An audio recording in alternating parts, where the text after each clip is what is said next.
दर दर के ठोकर खानी हो,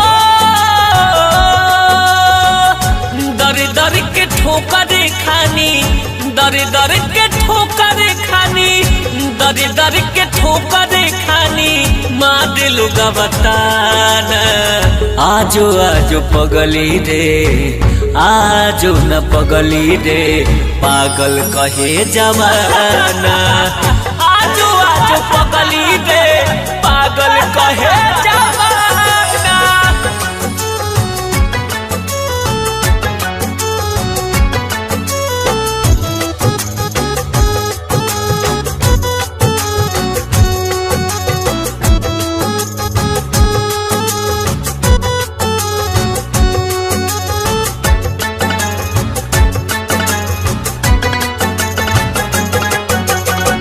प्रीतिया के पीर नहीं बुझला जमाना, पागला के भेष धैले तोहरो दीवाना।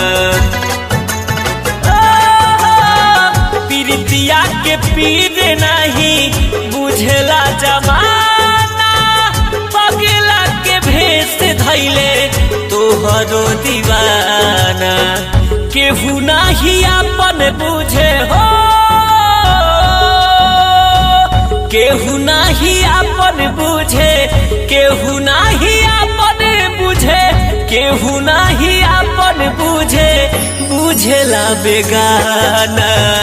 आजो आजो पगली रे, पागल कहे जमाना।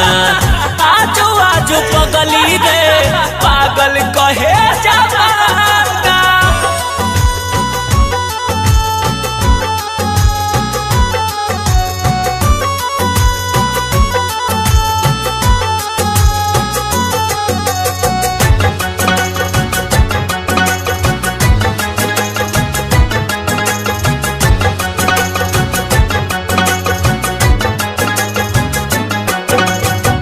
आशिक धर्मेंद्र जिंदगी घुट घुट के जी, आंसू जुदाई वाला जहर जस पी। आशिक धर्मेंद्र जिंदगी घुट घुट के जी, आंसू जुदाई वाला जहर जस पी। विशाल भट्ट कहे हो, विशाल भट्ट कहे, विशाल भट्ट कहे, विशाल भट्ट कहे, शमशान है जाना। आजो आजो पगली रे, पागल कहे जमाना। आजो आजो पगली रे, पागल कहे जमाना।